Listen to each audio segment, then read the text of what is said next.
Okay, so we're actually going to look at three more examples. We're going to look at these two and then these. It's these two that may prove, they're all helpful, but these two will really help some of you when you decide that you aren't able to take a definite stance on a topic when you're constructing an argument. So make sure that you do follow all of this video. This will be the last video for component 1A. Let's get started. So here's another correct response for what is called a definite position. So this one says, statement 1, we should not reopen elementary schools for on-campus learning.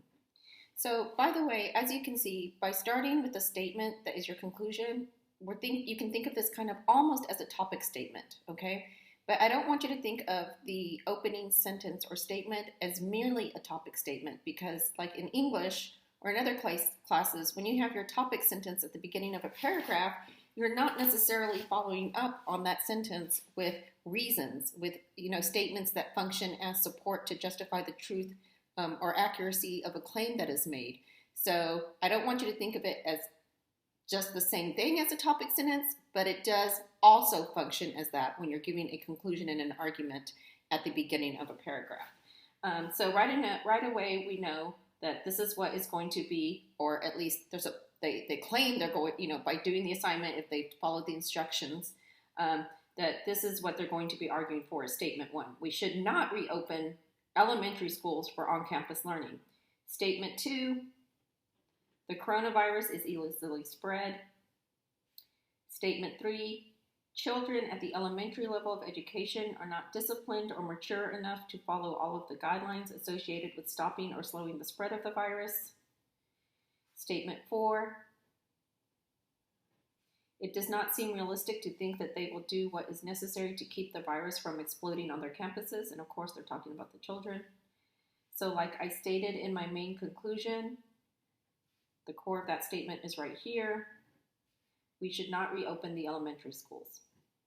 Okay, so our checklist, of course, begins with, we're making, trying to decide whether or not we've constructed an argument, is do we have at least 2 statements? Yes, but that's not enough. Is at least one statement given reasons in support of a conclusion. Similar to points that I've made, drawing from lessons I've already presented, we can see that statement 2 is being given as a reason in support of statement 1. So statement 1 is a conclusion. And you can see now, as an example, I'm giving you an argument on the other side of a debate. Statement 2 then is a reason. All right, there's that reason indicator since, just like because is a reason indicator. Some other reason indicators, if you want to know some just based on this lecture, include in light of the fact that, owing to, those are also indicators. You also know the reason is, the reason being, because, since these are typical reason indicators. All right, so children at the elementary level of education are not disciplined enough. So C, they're saying that, here you can see that they are giving some more reasoning here, right? So we're going to do reasoning. So one of the reasons is that the virus itself is easily spread. Another reason that they're giving is about children not being disciplined enough to do what could be done in terms of trying to stop the spread. What about statement 4? It does not seem realistic to think that they will do what is necessary to keep the virus from exploding. So they're talking about children and their discipline.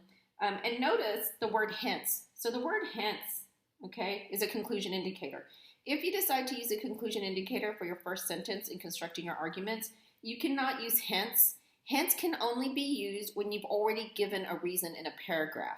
Now you might be wondering, and hence, I think I just said this, hence does typically function as a conclusion indicator. But like I said, in doing your response, you cannot use the word hence at the beginning of your first sentence.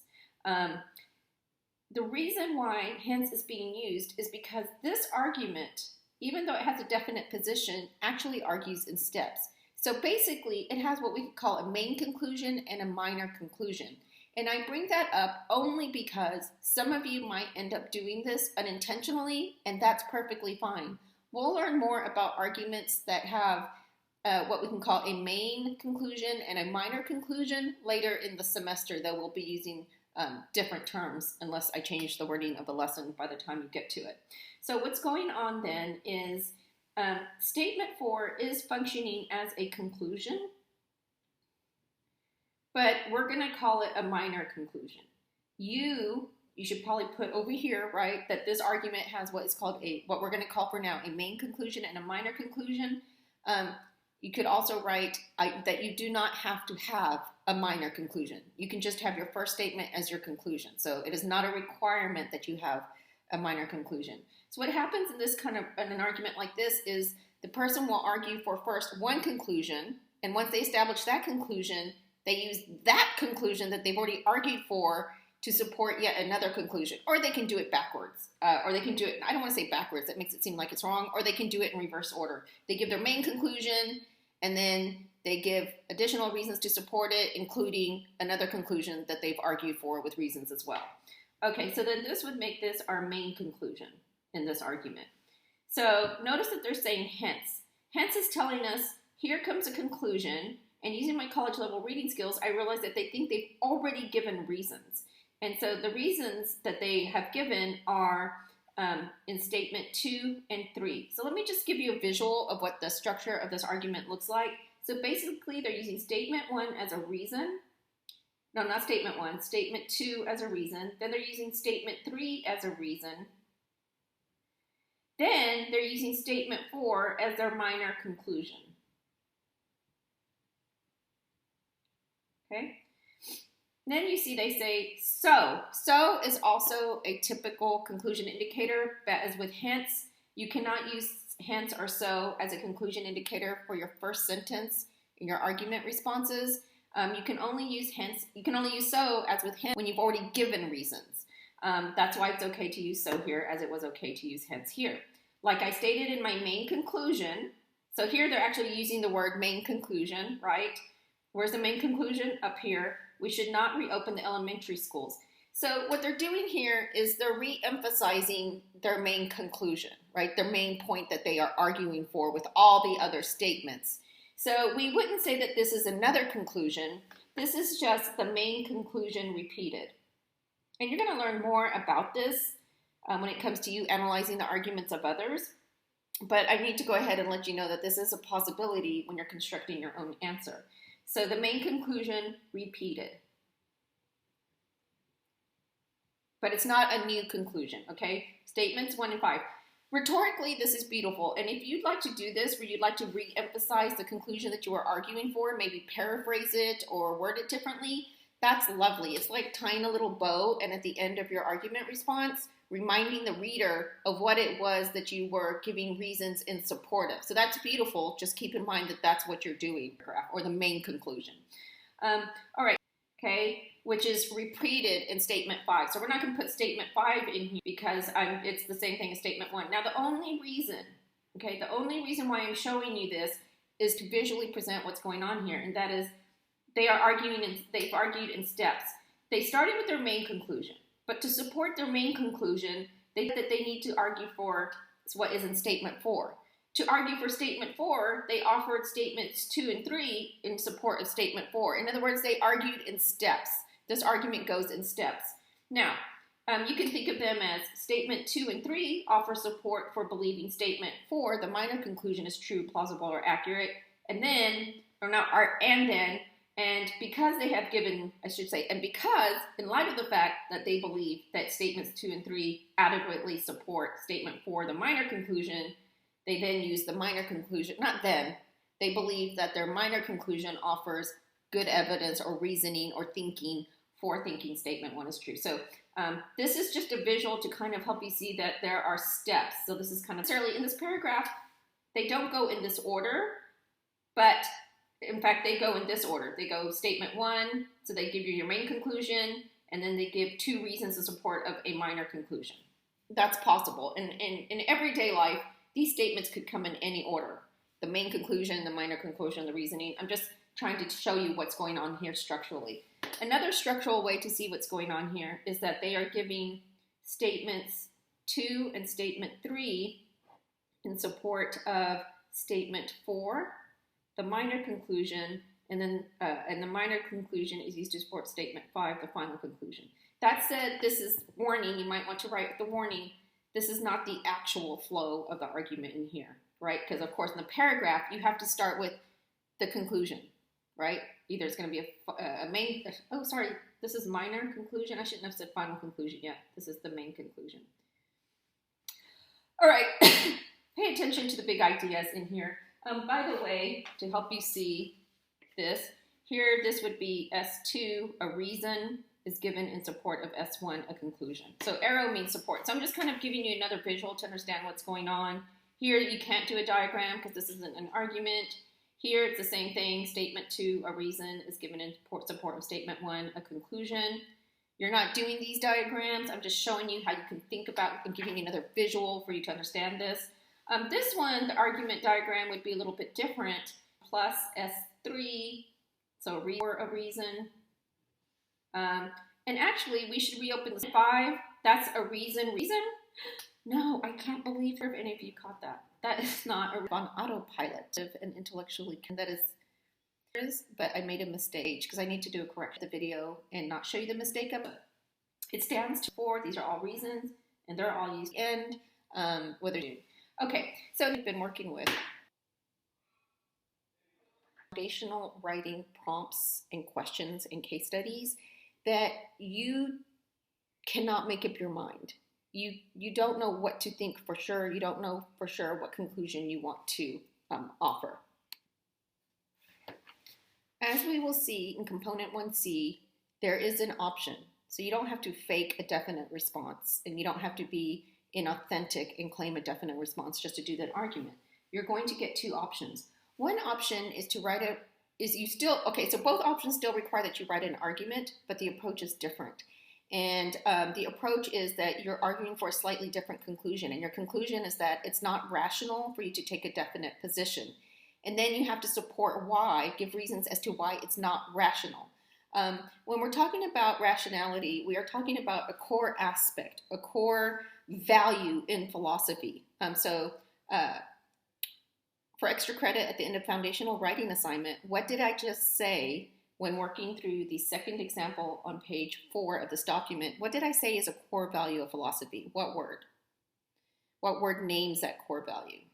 Okay, so rationality then is a core value of philosophy. And it is important to philosophers that we use our reason to think through things, that we don't use our emotions and feelings, we use our reasons. And by emotions and feelings, I'm not talking about opinions, all opinions. So, but I'm talking about emotions like sadness, anger, stuff like that, or threats. We use reason to think through things and to try to convince others of things. Rationality requires that we have good reasons for believing something or making decisions that we do. That's the philosopher's stance on things. If I say I truly believe something, or I make a claim and say that I identify with this statement or with this belief, then it has to be the case that we have reasons for believing what we believe, or it has to be the case that we claim to have come to a conclusion or to endorse the belief based on sufficient relevant information to reach that conclusion or to say that we endorse that belief. Whether it's just a belief about who I am or values the cosmos, or whether it's a belief about what I should do, what I should say, how I should act, a choice I need to make. All right, so let's go ahead and look at one of these examples then. And you'll see more of this. You'll get more enlightened about this and why you might want to respond like this when in another component for this task. So this is a correct response for someone who's not able to take a definite position. And this is based on when you can see at least 2 sides of an argument and both sides have really good logic.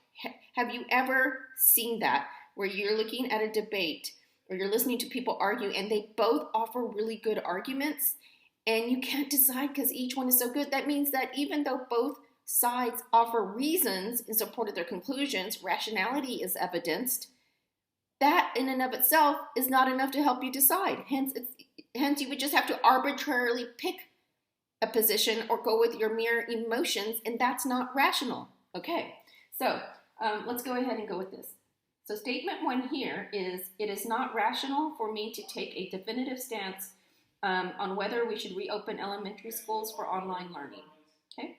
Statement 2, on the one hand, I am tempted to conclude that we should. Because children, statement 3, best develop their interpersonal skills in a social setting away from their parents. On the other hand, statement 4, I am tempted to conclude that we should not reopen elementary schools. Because, statement 5, children of that age are not mature or disciplined enough to follow safety protocols. Statement 6. Both of these viewpoints are logical, making it hard for me to decide. Okay, so does this response here have at least 2 statements? Yes. Does it have at least one statement that is given in support of another one? It actually has 2 arguments for 2 opposing conclusions, each one having a reason in support of that. So that's true. But if you choose this option, and I'll tell you more about it later, you need to make sure that these items are giving support for this one here, that it's not rational. And so I just gave you a lecture on what it means to be rational in philosophy. That's really important for you to understand why this could be considered a conclusion, okay? To understand what rationality means to the philosopher, why it's a value, or what it means for that to be a value. Okay, so then they're arguing for this. They're saying it's not rational for me. So statement 6 really directly supports that. They're saying, look, there's these 2 viewpoints, and they're both logical, and I can't decide, okay? As a rational person, if you can't decide between 2 logical arguments, then it's not rational for you to do that. So this is functioning as a reason.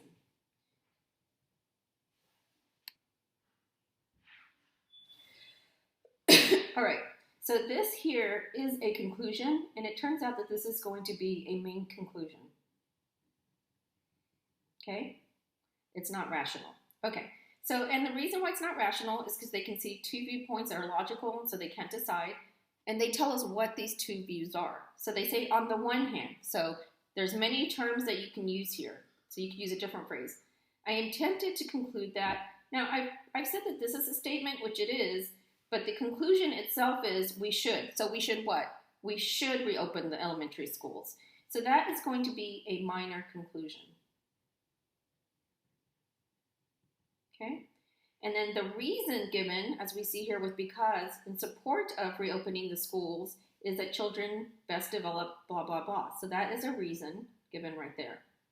Now, it's being signaled to us that the other side of a debate or a topic or an issue is being given. I am tempted, or I'm also tempted to conclude that we should not reopen the elementary schools. So this is another minor conclusion. Then again, we see that a reason is being given in support of statement 4, so that is a reason. Okay, so again, I'm going to list out the statements to show you what's going on. It's for you to understand what an argument might look like and to help you understand what's going on in here. The visual that I present does not show the order in which the reasoning actually occurs. It just shows you what is going on with the reasoning. So what's happening then is they're presenting one side. So they give statement 3 as a reason, and they give it in support of what? S2, a minor conclusion. So that's one side of a debate. Okay, so an argument. Okay, and then you have statement 5, a reason, given in support of S4, another minor conclusion, an opposing side. Okay, so opposing argument. Then they give me statement 6, a reason, and what this does is it connects S2 through S5 to why they say what they do in S1, right? This is a really good argument when you can't take a definite stance based on seeing opposing views that are very logical and you can't make your mind based on the logic alone. This is something that you should use as a template. this is, if you can't decide based on that, this is going to make it so much easier. Just use this as a template. If you want to use these phrases, you can. I encourage you to find your own as well. On the other hand, so you could say like on one side or on the one side. So there's what you could say, instead of saying because, you could say since, in light of the fact that, but otherwise you can consider this as a template for this.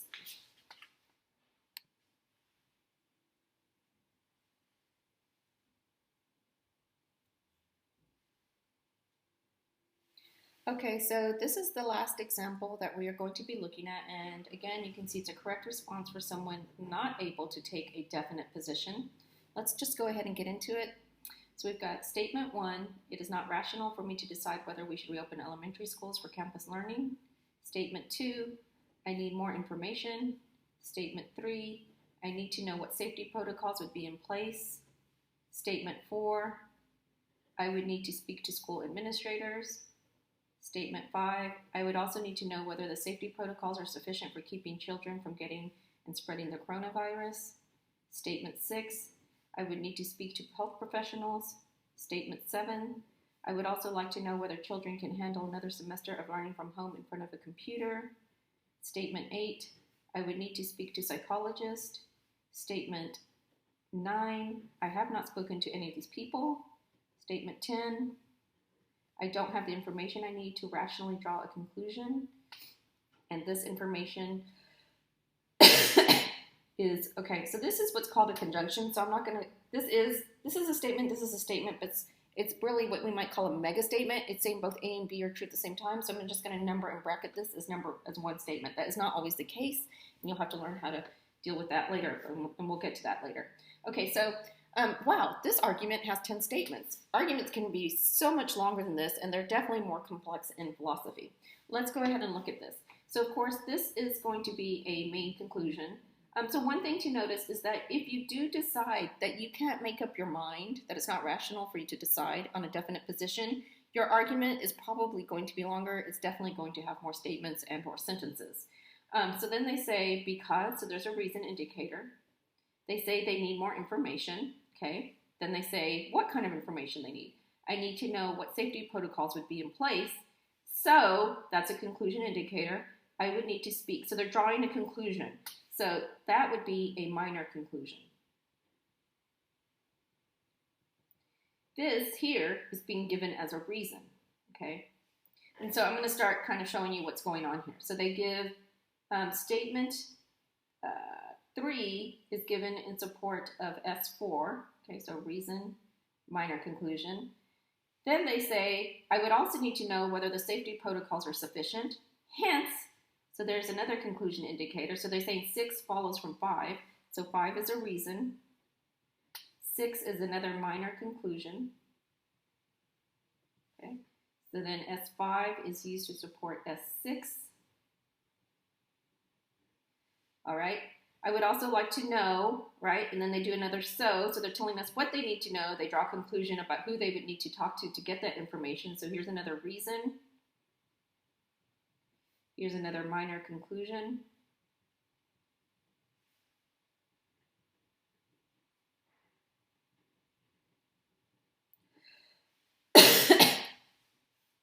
Okay. Notice that we have, it says I need more information, and then they break it down. So here, this is telling us what's going on here. So we could see this as just a kind of paraphrase of statements 3 through 9. So I'm not going to put it in here because it's kind of more just like it's capturing all of what these reasons say here. It's not adding any more information. It's telling us that well, actually, you could see this as showing that I need more information. So you could also think of this, and actually, yeah, now that I'm thinking about this, this is like a minor conclusion. Okay, so it's saying I'm missing this information, conclusion, say I need this information, so I would need this, I need this information, so I need to go here, I need this information, so I go to here. So as a result of all of this, in particular the minor conclusions, they get to another minor, they think they've supported another minor conclusion, which is S2. But then we see that they have some other statements that says since. So here's a premise indicator. since I have not spoken to any of these people, so now that I'm thinking about it, we would want to put S9 a reason here. And then there's actually a conclusion here. It's harder to see. You'll learn how to do that later. Don't worry about it right now, but that's a minor conclusion. I have not spoken to any of these people. Conclusion, I don't have the information. I need to rationally draw a conclusion, and this information is relevant. So S10. And now that I have this, I don't have the information I need. This one says I need more information. So this here is captured in statement 10. So we're not going to put this down here. And again, you don't have to do this. I'm just trying to give you a visual of what's going on. So really statement 10 captures statement 2, so I'm not going to worry about that. I'm just call this a minor conclusion. And then all of this is supposed to be supporting S1. So, oh, by the way, this is minor. Minor, minor, minor, main conclusion. But if you can't decide or take a definite position on a topic based on lack of information, you could use this as a template. You might not have as much information as you need, so I'm not saying that you need to have 3 categories of missing information or that you need to go to 3 sources of information or 4 or however many I have in here, but you need to have at least one. You need to make at least one claim about information you need, and then tell me where you would get in that information, draw a conclusion about where you would need to go to get that information. Statements 9 and 10 are pivotal in binding statements 3 through 8 to the conclusion. So while I don't want you to copy this verbatim, you could do something like this in your own words. That concludes the lessons on argument construction.